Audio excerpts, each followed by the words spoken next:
بسم اللہ الرحمن الرحیم۔ نمبر 10 پوائنٹ ہے ذوق مزاح۔ آپ صلی اللہ علیہ وسلم شگفتہ مزاح بھی فرماتے تھے۔ آپ صلی اللہ علیہ وسلم کے بے تکلفانہ انداز مزاح سے مجلس میں شگفتگی پھیل جاتی تھی، توازن کا دامن ہاتھ سے نہ جانے دیتے اور مجلس کا مجموعی ماحول باوقار رہتا۔ ایک بات تعجب سے حضرت ابو ہریرہ نے فرمایا، آپ صلی اللہ علیہ وسلم ہم سے مذاق بھی فرما لیتے ہیں۔ آپ صلی اللہ علیہ وسلم نے ارشاد فرمایا، ہاں مگر میں خلاف حق کی بات نہیں کہتا۔ ایک دفعہ کسی سائل نے سواری کے لیے اونٹ مانگا۔ آپ نے فرمایا، ہم تمہیں اونٹنی کا ایک بچہ دیں گے۔ وہ حیرت سے بولا، میں بچہ لے کر کیا کروں گا؟ آپ صلی اللہ علیہ وسلم نے فرمایا، ہر اونٹ کسی اونٹنی کا بچہ ہی ہوتا ہے۔ نبی کریم خاتم النبیین محمد رسول اللہ صلی اللہ علیہ وسلم کا انداز گفتگو۔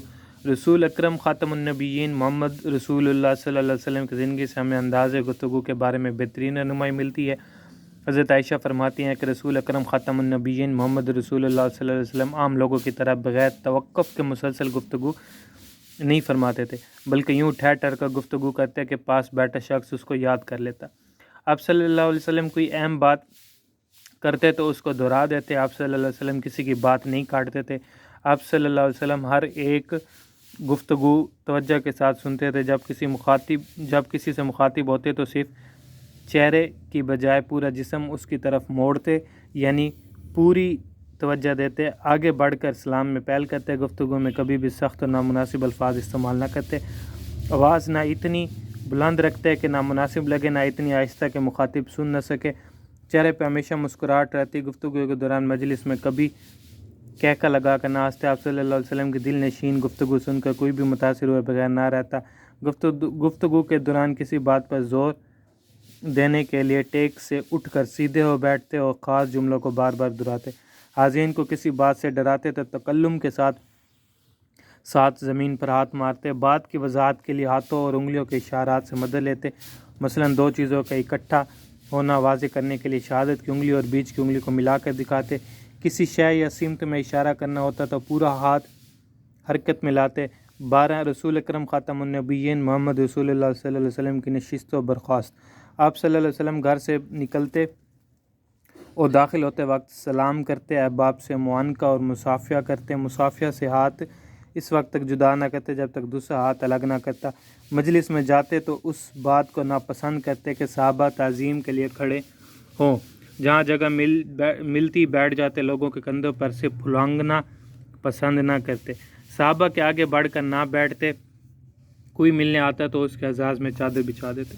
مجلس میں غیر متعلق موضوع نہ چھیڑتے، بلکہ جو گفتگو ہو رہی ہوتی اس میں شامل ہوتی۔ مجلس کے ہر فرد پر توجہ دیتے۔ اگر کوئی ناپسندیدہ بات کرتا تو موضوع بدل دیتے۔ کسی کو جھڑکنے سے پرہیز کرتے۔ راستے میں کھڑے ہو کر اہم گفتگو کرنے کو ناپسند فرماتے۔ ناپسندیدہ آدمی سے بھی خوش اخلاقی سے ملتے۔ کسی کے گھر جاتے تو دروازے کے سامنے کھڑے ہونے کے بجائے دائیں یا بائیں جانب کھڑے ہوتے اور اطلاع دینے کے لیے 3 بار سلام کرتے۔ جواب نہ ملنے پر بغیر برا منائے واپس آ جاتے۔ بیماروں کی عیادت کرتے، تسلی دیتے اور شفا کی دعا فرماتے۔ کسی کی وفات پر لواحقین سے تعزیت فرماتے اور صبر کی نصیحت کرتے۔ بلند آواز رونے سے روکتے۔ جنازے کے ساتھ چلتے۔ مسلمانوں کے جنازے خود پڑھاتے اور دعائیں مغفرت کرتے۔ تلقین کرتے کہ میت کے گھر والوں کے لیے کھانا بھجواؤ۔ آپ صلی اللہ علیہ وسلم کی زندگی کا ایک ایک لمحہ حسن اخلاق کے سانچے میں ڈھلا ہوا تھا۔ غیبت اور عیب جوئی سے پرہیز۔ آپ صلی اللہ علیہ وسلم کبھی کسی کی غیبت نہ کرتے اور اس کو شدید برا جانتے۔ آپ صلی اللہ علیہ وسلم نے فرمایا، کسی کی غیبت کرنا ایسے ہی ہے جیسے کوئی اپنے مردہ بھائی کا گوشت کھائے۔ صحابہ کرام رضی اللہ عنہ نے عرض کیا، چاہے وہ برائی اس میں موجود کیوں نہ ہو۔ آپ صلی اللہ علیہ وسلم نے فرمایا، یہی تو غیبت ہے، اگر یہ برائی اس میں موجود نہیں تو یہ بہتان ہے۔ آپ صلی اللہ علیہ وسلم دوسروں کی عیب پوشی فرماتے، بلکہ کسی کو بھی اس کی کمزوریاں یا خامیاں بتا کر شرمندہ نہ کرتے۔ غیبت کی برائی ہمارے معاشرے میں بہت عام ہے۔ آپ صلی اللہ علیہ وسلم کی سنت پہ عمل کرتے ہوئے اس سے بچنا چاہیے۔ سرگرمی استاد صاحب طلبہ کو تحمل و برداشت اور رہنمائی کے عظیم خصوصیات کے بارے میں مزید بتائیں۔ کلاس کا ہر طالب علم سٹیج پر آ کر آپ صلی اللہ علیہ وسلم کے کسی ایک وصف پر گفتگو کرے۔